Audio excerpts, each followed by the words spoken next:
Here's some ravens down on the cliff somewhere, croaking away.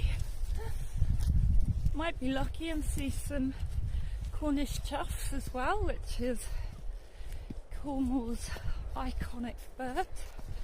It was extinct at one point, so it's been reintroduced and it's doing really well. And you can see it in quite a few places along the north coast now, especially if you know where to look. Oh, God, it's so good to be out.